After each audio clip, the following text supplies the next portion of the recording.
네, 다음 달 이산가족 상봉을 앞두고 북한이 추가 핵실험과 미사일 발사를 할 것이라는 우려가 깊어지고 있습니다. 네, 북한은 자신들이 핵무기를 쏠지 말지는 미국에 달렸다고 노골적으로 위협을 하고 있고 또 국제원자력기구는 북한에 자제하라고 촉구하고 있는 상황인데요. 전문가와 함께 최근의 북한 동향 짚어보도록 하겠습니다. 네, 이호령 국방연구원 선임연구원 나오셨습니다. 어서 오십시오. 네, 안녕하세요. 북한이 뭐 핵무기를 쓸지 말지는 이제 미국에 달렸다. 이제 이게 이제 어디 노동신문 같은 데서 이제 언급하고 있는 겁니까? 이제 조선통신을 통해서 이러한 내용을 이렇게 보내고 있는데요. 아직 뭐 선언으로 나온 거는 아닌 거죠. 원칙적인 입장을 반복적으로 지금 보여주고 있다라는 미국의 어떤 관심을 끌기 위한 걸로 봐야 되는 겁니까? 원하는 게 뭡니까? 기본적으로 그 미국이요. 그 전략적 인내 정책이라는 걸 통해서 그 행동의 변화가 없는 거를 위한 대화를 위해서 협상의 장으로 나오진 않겠다라는 입장을 계속 현재까지 지속을 해왔었죠. 그런 측면에서 북한은 미국과의 이 대화의 장에 나가고 싶은데 그 대화의 장에 나가기 위한 뭔가 이제 카드를 하나 꺼내든 게 있다면 이제 그 장거리 미사일 시험 발사와 4차 핵실험 가능성 을 얘기를 했고요. 이러한 논의는 사실상 2015년 초부터 10월 위기설과 연계되면서 그 시점을 이용해서 북한이 원칙적인 입장을 내뱉는 게 아닌가 싶습니다. 네, 어제 마침 9월 19일 그 9.19 공동성명이 나온 지 10주년 되는 날이지 않았습니까? 그래서 이제 성김 미국 이제 특별대표가 장소와 형식에 구애받지 않고 북한과 대화하는 뜻이 있다 이런 입장을 밝혔습니다. 때마침 어떻게 좀 의미가 있을까요? 어떤 의미가? 그 이제 앞에 전제는 진정성이 그 담보가 됐을 때 장소에 구애받지 않고 대화를 하겠다라는 거죠. 평양이든 어디든. 그렇죠. 평양이든 어디든. 북한은 오히려 핵이나 뭐 이제 미사일 얘기를 하는데 미국은 오히려 여기서 대화를 얘기를 한 게 조금 이해가 안 되는데요. 보면은 지금 그 우리가 뭐 장거리 미사일 시험 발사와 관련해서 이제 반복되는 그 패턴이 보이지 않습니까? 뭐 3년 주기로 장거리 미사일 시험 발사를 한다라든지 그다음에 또 4차 핵실험 가능성은 2013년에 2월 3차 핵실험 이후에 계속적으로 보여지고 있는 그런 상황인 거죠. 항상 4차 핵실험의 가능성은 열려져 있다라는 그런 상황이 또 주어진 거고 또 가만히 그 북한의 핵 문제를 이렇게 그 전략적 인내 정책을 내세우면서 아무런 조치를 취하지 않는다라는 건 어떻게 보면은 그 의무의 그 태반이라고 볼 수가 있는 거죠. 그런 측면에서 우리를 비롯해서 주변 국가들의 그 북한의 이러한 핵 능력을 제어하고 다시 비핵화를 위한 노력을 지속적으로 하고 있는 그런 노력의 일환이라고 볼 수가 있습니다. 조금 전에 뭐 9.19 성명 말씀을 하셨는데 이 9.19라는 게 이제 10년 전에 2005년 9월 19일이죠. 육자 대표들이 모여서 이제 북한도 참여했던 거죠 그때. 그렇죠. 그래서 이제 핵무기를 포기하면 이제 그 지원을 하겠다 이렇게 약속을 실질적으로 했던 건데 이제 10년이 지난 시점. 지금 뭐 북핵 문제는 오히려 심각해진 그런 상황 아니겠습니까? 왜 이렇게 된 겁니까? 기본적으로 그 육자 회담이 진행이 되면서 우리가 그 비핵화에 가는 과정이 그 3단계의 방법인 거죠. 초기에 모든 그 핵시설 가동을 중단을 하고 그다음 불능화를 통해서 불능화가 된 거를 검증을 하고 그다음 핵폐기로 가는 그런 과정의 수순을 육자 회담에서 이제 합의를 해서 불능화까지 갔었죠. 그래서 이제 불능화에 가서 이제 검증을 해야 되는데 이 검증 단계에서부터 이제 문제가 발생이 된 거죠. 오자 국가와 그다음에 북한과에 관련해서 검증을 어느 범위까지 할 거냐, 누구만 할 거냐에 대한 그런 문제를 갖고 그 이후 2008년부터는 육자회담 가동이 이제 사실상 중단된 상태라고 볼 수가 있는 거죠. 네, 북한이 이제 계속 미국을 위협하면서 특히나 이제 핵 얘기를 할 때 우리는 미국이 상상할 수 없을 만큼 뭐 질량적으로 강화가 됐다. 또 특히나 소형화에 성공해 나가는 과정에 있다 이렇게 위협을 하고 있지 않습니까? 어느 정도 신빙성이 있는 얘기일까요? 일단 그 질량화를 증대시켜 나가고 있다라는 측면과 관련해서 이제 두 가지 측면을 볼 수가 있겠죠. 핵물질을 증대시키고 있다.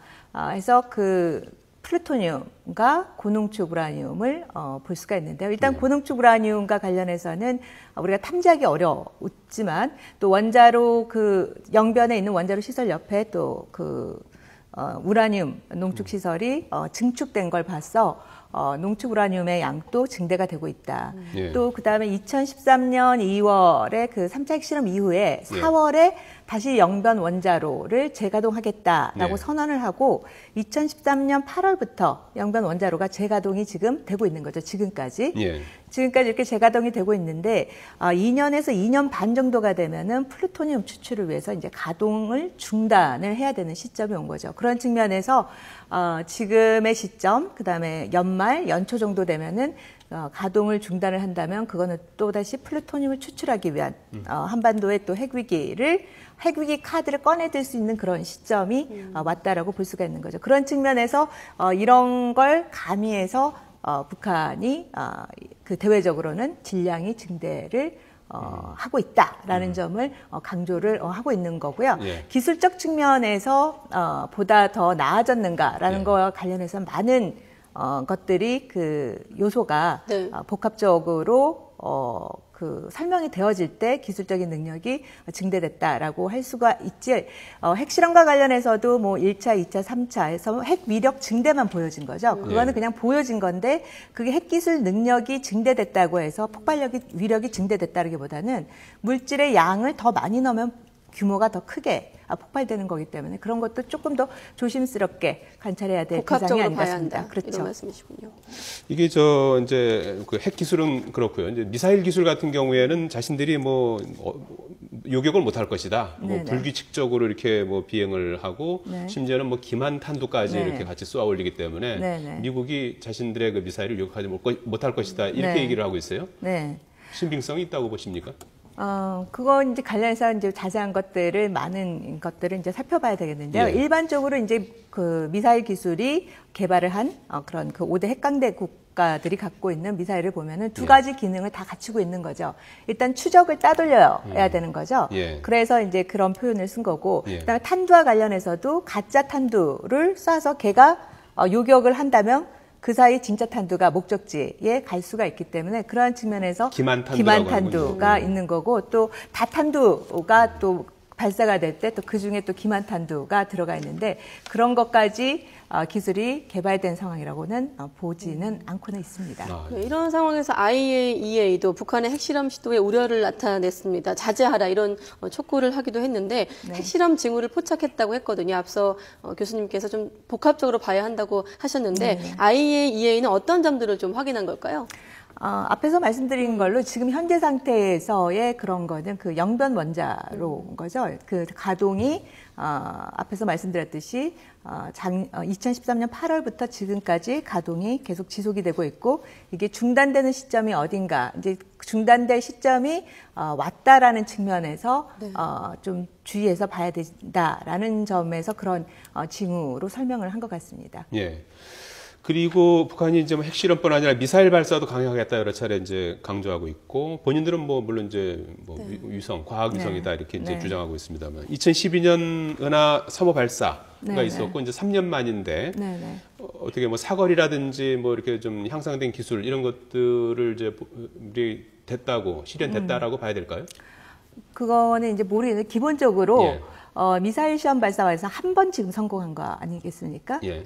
그렇다면은 기본적으로 그런 장거리 미사일 시험 발사 같은 경우는 몇 차례를 거쳐서 기술의 안정성의 문제를 검증해보고 싶은 그런 이유가 있다라는 측면에서 그 2013년에 했던 거를 기술적인 안정성 여부를 판단하기 위한 방법의 일환으로도 볼 수가 있고요. 그다음에 두 번째 측면은 이제 모든 부분에서의 역량이 향상된 거를 추구하지 않을까라는 생각이 듭니다. 그런 측면에서 뭐 사거리 증대라든지 그전에는 이제 인공위성이라고 자기네들 말에 의하면 뭐 100kg 미만짜리를 올려서 쏘았는데 그야말로 뭐 그 대륙간 탄도미사일을 하려면 미사일 탄두의 무게가 100kg 이상이 되는 거죠. 그런 측면에서 그보다 무거운 걸 탄두를 실을 수 있느냐의 능력도 검증해 봐야 될 거고요. 그다음 또 하나 중요한 거는 대기권에 지난번에 나간 걸로만 자기네들이 성공했다고 했는데 다시 그 대륙간 탄도미사일이 되려면 대기권으로 다시 재진입을 해야 되는데 재진입을 위한 기술은 굉장히 까다롭습니다. 탄도 저게 타지 않고 다시 들어와야 되기 때문에 거기에 대한 소재 개발이라든지 이런 게 많은 것들이 요구되기 때문에 단순히 뭐 사거리라든지 이런 거를 위한 미사일 시험 발사라고는 볼 수는 없는 거죠. 그 정도 기술까지는 아직 이르지 못했다라고 이제 보는 네, 저는 맞군요. 개인적으로 그렇게 보고 네. 있습니다. 지금 뭐 북핵 얘기도 했고 미사일 기술에 관한 얘기도 했는데 결국 이런 얘기를 하는 이유는 10월 10일 이제 노동당 창건일을 앞두고 또 이산가족 상봉을 앞두고 이산가족 상봉 10월 20일부터죠. 네, 10월 20일부터 20일부터 26일까지 그 앞에 이제 노동당 70주년 창건일이 있는 거 아니겠습니까? 그때 이제 북한이 도발을 할 것인가가 관건인데 어떻게 전망할 수 있을까요? 보면요, 그 노동당 그 70주년 관련 행사와 관련해서는 2015년 초부터 그때 뭔가를 할 거다라고 전망을 하고 그때 이제 위기설 이야기도 대두가 됐는데요. 보면요, 촘촘히 보면은 지금 9월 우리가 8.25 합의 이후에 이산가족 이제 합의를 하고요. 그다음 지금 미중 정상회담이 있고, 그다음 9월 25일부터는 또 대통령이 70차 UN 총회 가서 또 연설을 하죠. 대유엔 외교를 펼치시는 거죠. 그리고 또 이어서 그 10월 10일 이후에도 많은 또 외교 일정들이 지금 예정되어 있지 않습니까? 우리 대통령 이번 이제 10월 17일 날 또 추석 연휴가 네네. 10월 16일에는 또 한미 정상회담이 또 예정되어 있고 그 이어서 이제 금강산 이산가족 그다음에 10월 말 11월 초에는 또 한중일 정상회담이 예정되어 있기 때문에 어떻게 보면 북한이 어떤 행동을 하느냐에 따라서 국제사회가 굉장히 빠른 시간 내 한 목소리로 제재와 압박을 가할 수 있는 그런 구도가 같이 진행되고 있기 때문에 10월 10일 전후로 인한 그 위기 도발이라든지 이런 거는 굉장히 제약적인 환경 속에서 지금 북한이 만지는 카드라고 볼 수가 있겠죠. 예. 끝으로 좀 한 가지 좀 여쭤봐야 될 것 같은데 북한 일본 이제 안보법이 이제 통과되지 않았습니까? 네. 그래서 이제 그 북한이 재침략 야망이다 이렇게 맹비난을 했습니다. 이렇게 이제 북한이 아주 이렇게 민감하게 반응하고 있는 이유는 뭐라고 보십니까? 아무래도 이제 그 북한가 한반도 유사시에 그 일본이 우리도 한미 동맹이 있고 미일 동맹이 있는 거죠. 그랬을 경우에 미국의 후방 지원이 일본이 하고 있는 거죠. 그러한 상황에서 특히 한반도 불안정할 경우 자국민을 빨리 그 위기 상황이 전에 그 고국으로 보내야 되지 않습니까? 그 이제 니오 작전이라고 하는데 그때 자기네들의 뭐 온갖 그 비행기라든지 뭐 배라든지 이런 걸 이용해서 우리가 한반도 영해에 이제 들어올 수 있는 그런 이제 상황이 발생하는데 이제 그런 거 관련해서는 이제 우리의 동의를 얻어야겠죠. 그런데 그런 상황에서 일본은 우리에 대해서는 그걸 굉장히 인정을 하고 있는 거죠. 당연히 그거는 그런 상황이 왔을 때 우리의 동의를 받는 거를 전제로 해서 하겠다라는 입장을 반복해서 해오고 있지만 한반도 문제와 관련해서 지금 그런 표현을 제3국이라고 표현을 하고 있고 또 한국이라는 입장은 명시를 하고 있지 않지만 우리 정부에 대해서는 그 이야기를 하고 있지만 북한에 대해서는 그런 걸 하고 있지 않은 거죠. 그럼 북한 입장에서는 한반도 유사시 자기네한테 직접 개입을 군사적 개입을 할 수 있다라는 인식을 할 수 있는 북한 입장에서 봤을 때 그런 실마리를 제공해 준다라고 볼 수가 있는 거죠. 알겠습니다. 이호령 국방연구원 선임연구원이었습니다. 고맙습니다. 네, 고맙습니다.